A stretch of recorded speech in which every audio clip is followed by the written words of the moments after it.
నమస్కారం ETV news కు స్వాగతం ముఖ్యాంశాలు జగన్ పాలనలో పాతాళానికి ఏపీ బ్రాండ్ వాల్యూ పారిశ్రామిక రంగాన్ని నాశనం చేసిన వైకాపా సర్కార్ పొరుగు రాష్ట్రాలకు లక్షల కోట్ల పెట్టుబడులు వైకాపా విధ్వంస పాలనపై తిరగబడాలన్న చంద్రబాబు పోరాటంలో కలిసి రావాలని ప్రజలకు పిలుపు కూల్చివేతల ప్రభుత్వం కూలక తప్పదన్న పవన్ భారాస పాలనలో సంక్షేమ పథకాల అమల్లో అవకతవకలు ఆసరా గొర్రెల పంపిణీలో మోసాలను గుర్తించిన కాగ్ తెలంగాణ శాసనసభలో నేడు నీటిపారుదల శాఖపై శ్వేతపత్రం బీసీ కులగణనపై తీర్మానం ప్రవేశపెట్టనున్న కాంగ్రెస్ సర్కార్ ఎన్నికల బాండ్ల రద్దు తీర్పులో ధర్మాసనం కీలక వ్యాఖ్యలు క్విడ్ ప్రోకోకు దారితీయవచ్చన్న సీజేఐ విరాళాల వివరాలని బహిర్గతం చేయాలని ఈసీకి ఆదేశం సుప్రీంకోర్టు తీర్పును స్వాగతించిన విపక్షాలు నోట్లపై ఓట్ల శక్తిని పెంచుతుందన్న కాంగ్రెస్ పారదర్శకత కోసమే ఎన్నికల బాండ్లన్న భాజపా రైతు సంఘాలతో అసంపూర్తిగా ముగిసిన కేంద్రం చర్చలు మరోసారి భేటీ కావాలని నిర్ణయం నేడు గ్రామీణ భారత్ బంద్ కు కర్షక సంఘాల పిలుపు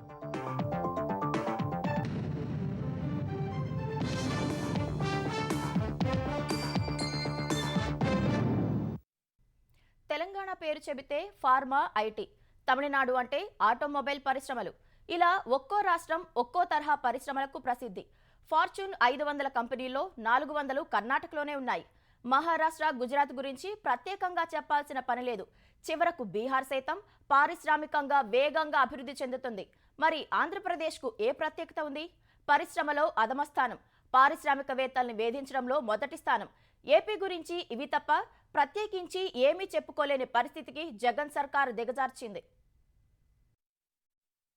కేంద్ర ప్రభుత్వ రంగ సంస్థ అయిన ఇన్వెస్ట్ ఇండియా దేశంలోని రాష్ట్రాల ప్రత్యేకతలు పెట్టుబడులకు ఉన్న అవకాశాల్ని వివరించింది కానీ ఏపీ గురించి ప్రత్యేకంగా ఏం చెప్పాలో తెలియక అతిపెద్ద రాష్ట్రమంటూ సరిపెట్టింది ఇది 5 ఏళ్ల జగన్ జమానాలో బలైన ఏపీ బ్రాండ్ వాల్యూ ఏదైనా రాష్ట్రానికి పెట్టుబడులు రావాలంటే ఖచ్చితంగా బ్రాండ్ వాల్యూ ఉండాలి ప్రభుత్వంపై విశ్వసనీయత ఆధారంగా ఆ బ్రాండ్ వాల్యూ పెరుగుతుంది పారిశ్రామికవేత్తల్ని వేధించడమే ఏపీ బ్రాండ్ వాల్యూగా మార్చేసింది జగన్ సర్కార్ వైకాపా అధికారంలోకొచ్చిన వెంటనే గత ప్రభుత్వం పరిశ్రమలకు కేటాయించిన స్థలాల్ని పునః సమీక్షిస్తామంటూ కొందరు పారిశ్రామికవేత్తల్ని వేధించింది ఫలితంగా పెట్టుబడిదారులు సుమారు 1,24,000 కోట్ల విలువైన పెట్టుబడి ప్రతిపాదనల్ని ఉపసంహరించుకుని రాష్ట్రం నుంచి తరిమేసింది ఇప్పటికే ఉన్న పరిశ్రమల్ని తనిఖీల పేరుతో వేధించింది జగన్ ప్రభుత్వ వేధింపులతో అమర్ రాజా బ్యాటరీస్ సంస్థ తన 9,500 కోట్ల ప్రతిపాదిత విస్తరణ ప్రాజెక్టుకు తెలంగాణలో టెంకాయ కొట్టేసింది ఈ 5 ఏళ్లలో ఆంధ్రప్రదేశ్ కు వచ్చిన పరిశ్రమల కన్నా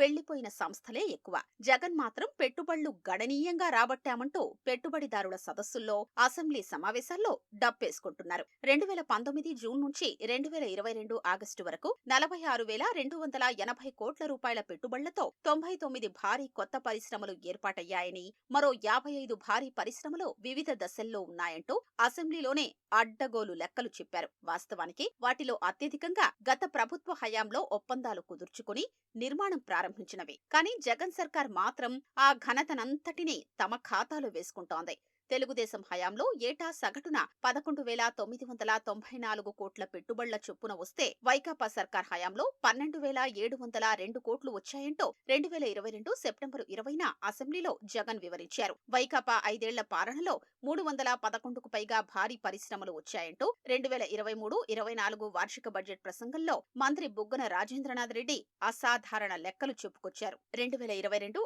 ఆగస్టు వరకు ఉత్పత్తిలోకొచ్చిన నిర్మాణంలో ఉన్న భారీ పరిశ్రమల సంఖ్య 154గా ఉంది ఏపీకి పెట్టుబడులతో రావడానికి ఓవైపు పారిశ్రామికవేత్తలు పారిపోతుంటే మరోవైపు ఇన్ని పరిశ్రమలు ఎలా వచ్చాయనేది అంతు చిక్కని ప్రశ్నలు మంత్రి బుగ్గన రాజేంద్రనాథ్ రెడ్డి మరో అడుగు ముందుకేసి చంద్రబాబు హయాంలో దావోస్ నుంచి వచ్చిన పెట్టుబడుల కంటే జగన్ తెచ్చిన పెట్టుబడులే ఎక్కువని అసెంబ్లీ వేదికగా పచ్చి అబద్ధాలు వల్లవేశారు వైకాపా ప్రభుత్వం దావోస్ కు వెళ్లి దేశీయ కంపెనీలతో 1,26,00,000 కోట్ల పెట్టుబడులతో ఒప్పందాలు కుదుర్చుకోవడంపై అప్పట్లో తీవ్ర విమర్శలు చెలరేగాయి పెట్టుబడుల కోసం వివిధ ప్రాంతాల్లో నిర్వహించిన 15 అవుట్ రీచ్ల్లో పాల్గొన్న ఆంధ్రప్రదేశ్ కు పెట్టుబడులు తేవడంలో జగన్ ప్రభుత్వం విఫలమైంది కొత్త పెట్టుబడులు తీసుకురావడం అటు అటుంచితే గత ప్రభుత్వ హయాంలో ఒప్పందాలు కుదుర్చుకున్న సంస్థలు కూడా ఈ రివర్స్ గేర్ సర్కార్ పుణ్యమా అని ముఖం చాటేశాయి. Adani, APP, Fortune 500 company, Franklin Templeton, Lulu group, Amara Raja batteries తో పాటు పలు సంస్థలు 1,24,000 కోట్ల విలువైన పెట్టుబడుల ప్రతిపాదనల్ని ఉపసంహరించుకున్నాయి. ఇది రాష్ట్రానికి జగన్ సాధించి పెట్టిన బ్రాండ్ వాల్యూ. పెట్టుబడుల ఆకర్షణలో ఏపీకి ఉన్న ప్రత్యేకత ఏంటో గుర్తించడం ఇన్వెస్ట్ ఇండియాకు సాధ్యం కాలేదు. కానీ పునరుత్పాదక ఇంధన రంగంలో ఆంధ్రప్రదేశ్ కు ప్రత్యేక గుర్తింపు వస్తుందంటూ జగన్ ప్రభుత్వం చెబుతోంది. విద్యుత్ ఎగుమతి విధానం కింద రాష్ట్రానికి ఎలాంటి ఆదాయం తెచ్చిపెట్టని, ఉపాధికి అవకాశం లేని పునరుత్పాదక ప్రాజెక్టులు తెచ్చి ఉపయోగం ఏమిటి అన్న ప్రశ్నలు ఉత్పన్నమవుతున్నాయి. విశాఖలో గతేడాది మార్చిలో నిర్వహించిన ప్రపంచ దేశాల పెట్టుబడి సదస్సులో ప్రభుత్వం 13 లక్షల కోట్ల విలువైన పెట్టుబడులకు ఒప్పందాల్ని కుదుర్చుకున్నట్లు ప్రకటించుకుంది. అందులో ఇంధన రంగానికి సంబంధించినవే 9.05 లక్షల కోట్లు. కేవలం విద్యుత్ రంగంలో పెట్టుబడులు వచ్చినంత మాత్రాన ఏపీ సమ్మిళిత పారిశ్రామికాభివృద్ధి సాధించడం ఎలా సాధ్యమవుతుంది అనేది సందేహాస్పదం. తెలంగాణ లైఫ్ సైన్స్ క్యాపిటల్ గా ప్రత్యేక గుర్తింపు పొందడంతో పాటు ఐటీ హబ్ గాను అంతర్జాతీయంగా గుర్తింపు సాధించింది. అక్కడి ప్రభుత్వాలు తీసుకున్న చర్యలతో ఫార్మా, ఐటీ రంగాల్లో పెట్టుబడిదారులు ఆ రాష్ట్రాన్నే పెట్టుబడులకు గమ్యస్థానంగా ఎంచుకుంటున్నాయి. అది తెలంగాణ సాధించిన బ్రాండ్ వాల్యూ. చివరకు ఈశాన్య రాష్ట్రమైన అరుణాచల్ ప్రదేశ్ కూడా జల విద్యుత్ ఉత్పత్తి రంగంలో గుర్తింపు సాధించింది. దేశంలో వినియోగించే జల విద్యుత్లో ఏటా దాదాపు 40% అక్కడే ఉత్పత్తి అవుతోంది. అక్కడి దిబాంగ్లో 2,880 మెగావాట్ల సామర్థ్యంతో అతిపెద్ద జల విద్యుత్ ప్రాజెక్టును నిర్మించారని కేంద్రం ప్రతిపాదించింది.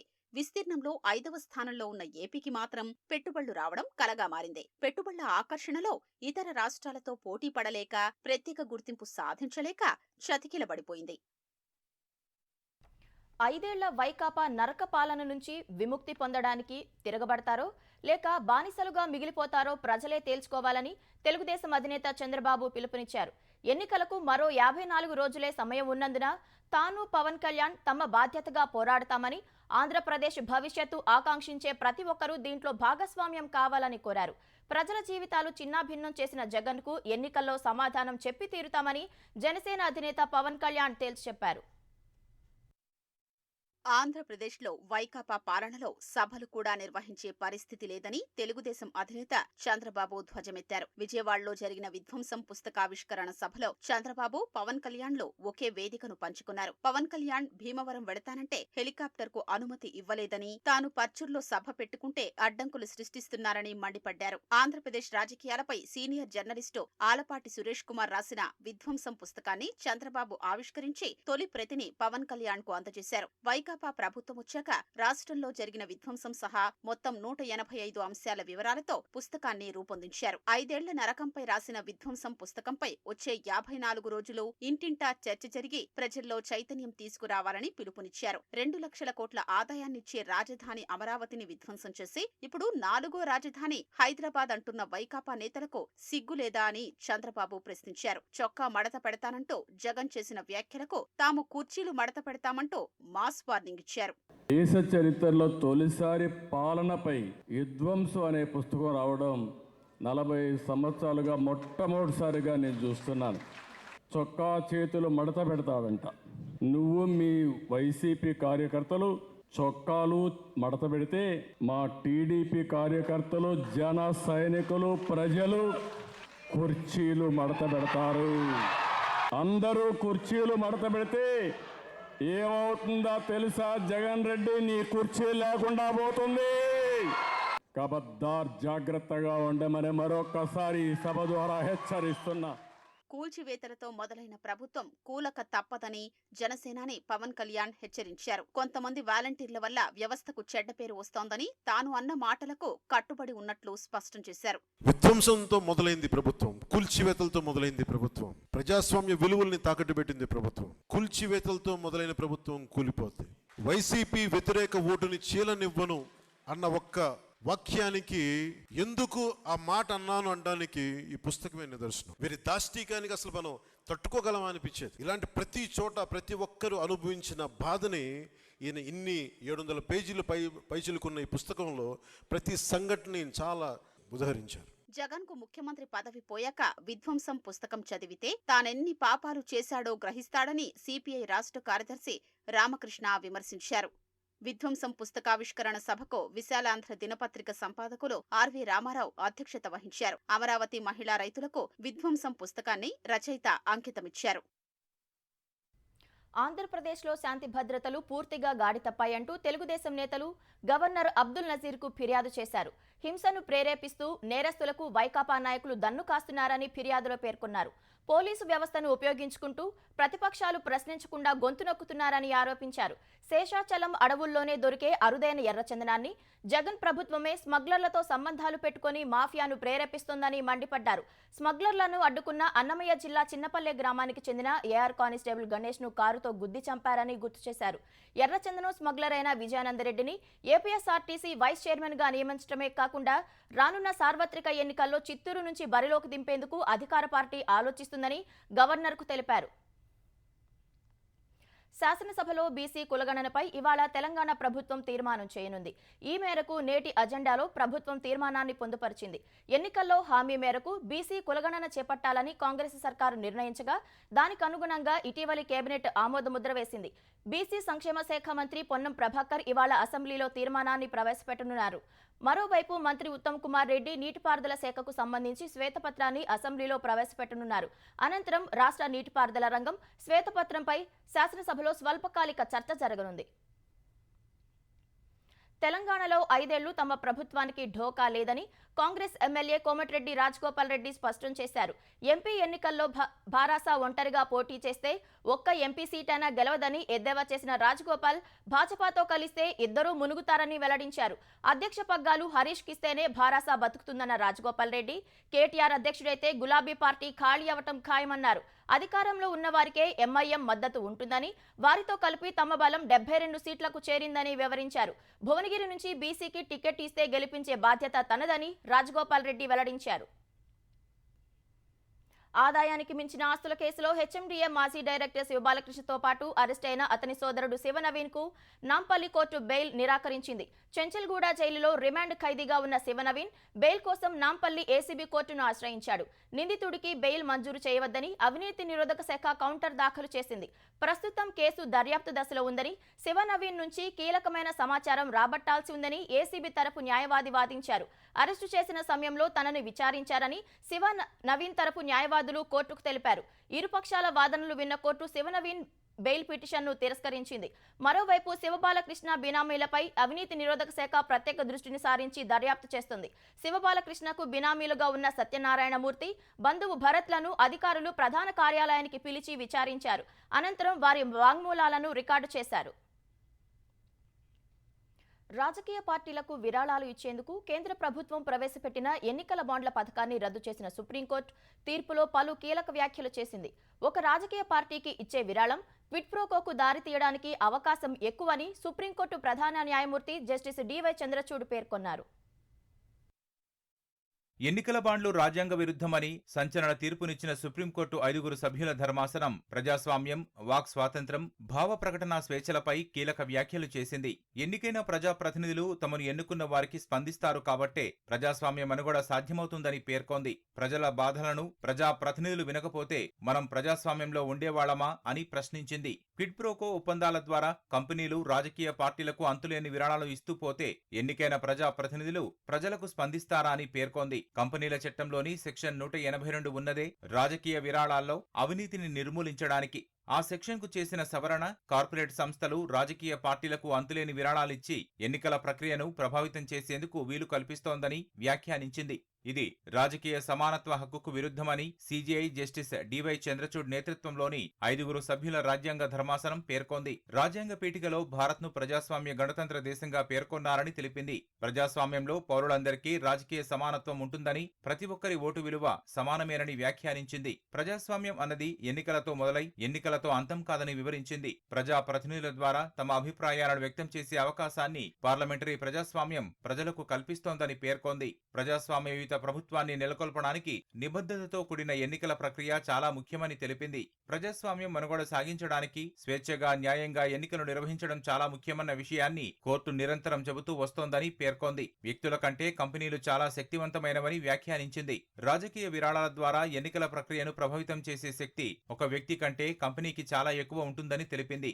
రాజకీయ పార్టీలకు ఇచ్చే విరాళాల పరిమాణం పరంగా చూసినా, ఆ విరాళం వెనుక ప్రయోజనాన్ని చూసినా రాజకీయ ప్రక్రియపై కంపెనీల ప్రభావం చాలా తీవ్రంగా ఉంటుందని వివరించింది. వ్యక్తులు రాజకీయ పార్టీల పట్ల ఉన్న అభిమానం, అనుబంధాన్ని దృష్టిలో ఉంచుకొని విరాళాలు ఇస్తారని, కంపెనీలు మాత్రం కేవలం వ్యాపారాల లావాదేవీలను దృష్టిలో ఉంచుకొని తిరిగి లాభాలు పొందడానికే ఇస్తాయని ఘాటుగా వ్యాఖ్యానించింది. అందువల్ల రాజకీయ విరాళాల విషయంలో కంపెనీలు వ్యక్తులను ఒకేలా చూడకూడదని తెలిపింది. రాజకీయ పార్టీలు ఇప్పటి వరకు ఎన్నికల బాండ్ల రూపంలో స్వీకరించిన విరాళాల వివరాలను కేంద్ర ఎన్నికల సంఘం ఖచ్చితంగా సేకరించాలని సుప్రీంకోర్టు ఆదేశించింది. తాము జారీ చేసిన ఉత్తర్వులకు సంపూర్ణ ప్రభావాన్ని ఇవ్వడానికి వీలుగా ఎన్నికల బాండ్ల రూపంలో పార్టీలు అందుకున్న విరాళాలను బహిర్గతం చేయాలని ఆదేశించినట్లు సిజేఐ జస్టిస్ డివై చంద్రచూడ్ ధర్మాసనం సవివర తీర్పులో తెలిపింది. పార్టీలు అందుకోబోతున్న విరాళాల వివరాలను సీల్డ్ కవర్లో కేంద్ర ఎన్నికల సంఘానికి ఇవ్వాలని 2019 ఏప్రిల్ 12న సుప్రీంకోర్టు మధ్యంతర ఉత్తర్వులు జారీ చేసింది. మధ్యంతర ఉత్తర్వుల జారీ తర్వాత కొనుగోలు చేసిన ఎన్నికల బాండ్ల పూర్తి వివరాలను కేంద్ర ఎన్నికల సంఘానికి ఎస్బీఐ సమర్పించాలని ఆదేశించింది. రాజకీయ పార్టీలు నగదుగా మార్చుకున్న బాండ్లు, వాటి తేదీలు, వాటి విలువకు సంబంధించిన వివరాలన్నీ అందులో పొందుపరచాలని పేర్కొంది. ఎన్నికల బాండ్లకు 15 రోజుల కాలపరిమితి ఉంటుందన్న ధర్మాసనం ఇప్పటి వరకు నగదుగా మార్చుకొని బాండ్లను పార్టీలు, కొనుగోలుదారులు వాటిని జారీ చేసిన బ్యాంకుకు వెనక్కు ఇచ్చేయాలని తీర్పులో పేర్కొంది. ఆ బాండు అందుకున్న తర్వాత బ్యాంకు దాన్ని కొనుగోలుదారు ఖాతాలో జమ చేయాలని ఆదేశించింది. ఎలక్టోరల్ బాండ్ల పథకాన్ని కొట్టివేస్తూ సుప్రీంకోర్టు ఇచ్చిన తీర్పును కాంగ్రెస్ పార్టీ స్వాగతించింది. ఈ తీర్పు నోట్లపై ఓట్ల శక్తిని బలపరుస్తుందని కాంగ్రెస్ ప్రధాన కార్యదర్శి జయరాం రమేష్ అన్నారు. చందాలిచ్చే దాతలకు ప్రత్యేక అధికారాలు కల్పిస్తున్న మోదీ ప్రభుత్వం అన్నదాతలకు మాత్రం పదే పదే అన్యాయం చేస్తోందని దుయ్యబట్టారు. రాజకీయ పార్టీలకు నిధులు సమకూర్చేందుకు తీసుకొచ్చిన ఎన్నికల బాండ్ల పథకాన్ని భాజపా సమర్థించుకుంది. ఎన్నికల నిధుల్లో పారదర్శకతను తీసుకురావడమే దాని లక్ష్యమని ఆ పార్టీ సీనియర్ నేత, కేంద్ర మాజీ మంత్రి రవిశంకర్ ప్రసాద్ పేర్కొన్నారు. భారత సర్వోన్నత న్యాయస్థానం తీర్పును తమ పార్టీ గౌరవిస్తున్నట్లు చెప్పారు. సమగ్ర అధ్యయనం చేసిన తర్వాతే తీర్పుపై స్పందిస్తామని వ్యాఖ్యానించారు. తెలంగాణలో గత ప్రభుత్వ హయాంలో ఆసరా పింఛన్ల పంపిణీలో అక్రమాలు జరిగాయని కాగ్ తేల్చింది.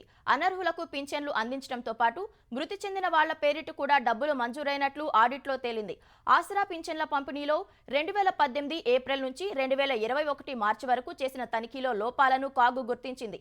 19% కుటుంబాల వివరాలు అందుబాటులో లేవని, పింఛన్ల కోసం బడ్జెట్లో 27,188 కోట్లు కేటాయించి 23,093 కోట్లు ఖర్చు చేశారని, మిగిలిన మొత్తం బ్యాంకులో ఉన్న పూర్తిగా ఖర్చు చేసినట్లు గ్రామీణ పేదరిక నిర్మూలన సంస్థ లెక్క చూపినట్లు కాగు గుర్తించింది.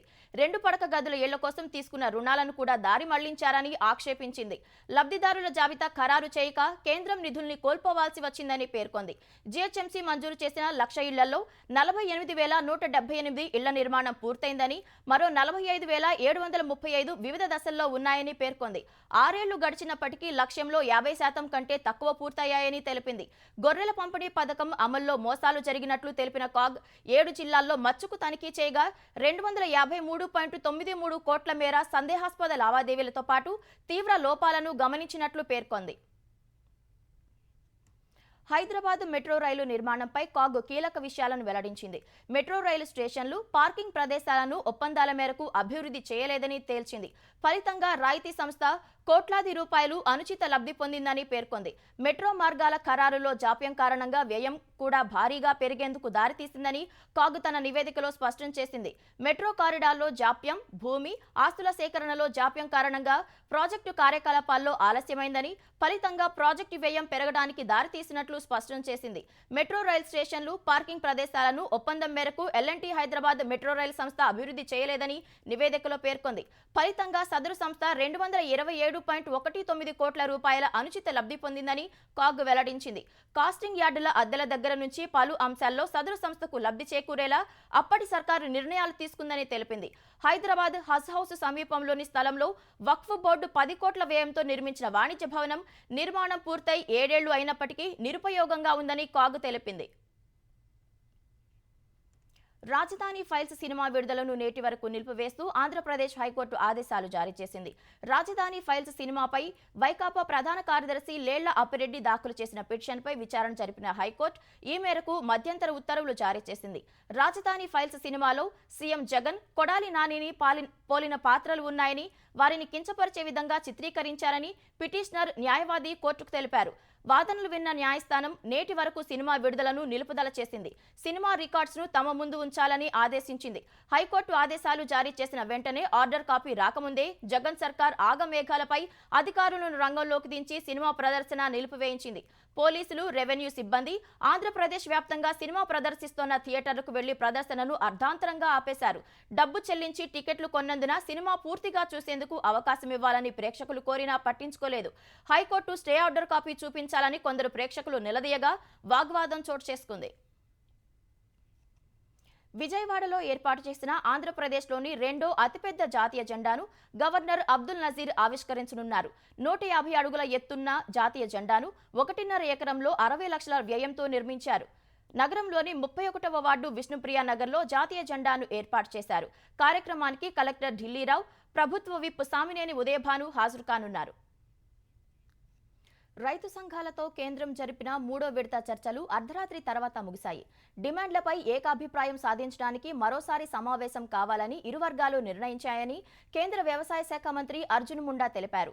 రైతు సంఘాలతో చర్చలు సానుకూలంగానే సాగాయని చెప్పారు. ఈ నెల 18న సాయంత్రం 6 గంటలకు 4వ విడత చర్చలు ఉంటాయని వెల్లడించారు. ఢిల్లీ వైపునకు వెళ్లకుండా పంజాబ్, హర్యానా సరిహద్దుల వద్ద నిరసన కొనసాగిస్తామని రైతు సంఘం నాయకులు తెలిపారు. కేంద్రం రైతు సంఘాల నాయకులతో జరిపిన చర్చల్లో పంజాబ్ ముఖ్యమంత్రి భగవంత్ మాన్ కూడా పాల్గొన్నారు. ఇరు పక్షాలు ఒక్కో అంశంపై సవివరంగా చర్చించుకున్నాయని పంజాబ్ సీఎం భగవంత్ మాన్ తెలిపారు. పలు అంశాలపై ఏకాభిప్రాయం కుదిరిందని చెప్పారు. మరోవైపు ఢిల్లీ చలో ఆందోళనకు మద్దతుగా ఇవాళ గ్రామీణ భారత్ బంద్కు సంయుక్త కిసాన్ మోర్చా పిలుపునిచ్చింది. దీనికి పలు పార్టీలు, సంఘాలు మద్దతు ప్రకటించాయి. బంద్ నేపథ్యంలో నోయిడాలో 144 సెక్షన్ విధించారు. ఢిల్లీలోని అలీపూర్లో ఘోర అగ్ని ప్రమాదం జరిగింది. ఓ రంగుల పరిశ్రమలో మంటలు చెలరేగి 7 ప్రాణాలు కోల్పోయారు. మరో 4 గాయపడ్డారు. క్షతగాత్రుల్లో ఒక కానిస్టేబుల్ ఉన్నట్లు అధికారులు తెలిపారు. 22 అగ్నిమాపక యంత్రాలతో మంటలను అదుపులోకి తెచ్చినట్లు వెల్లడించారు. పరిశ్రమలో మొదట పేలుడు సంభవించిందని పోలీసులు చెప్పారు. అనంతరం మంటలు చెలరేగాయని వివరించారు. పేలుడు కారణంగా సమీపంలోని ఇళ్లు, దుకాణాలకు సైతం మంటలు వ్యాపించాయని పేర్కొన్నారు. మరికొందరి ఆచూకీ లభించలేదని, సహాయక చర్యలు కొనసాగుతున్నాయని తెలిపారు.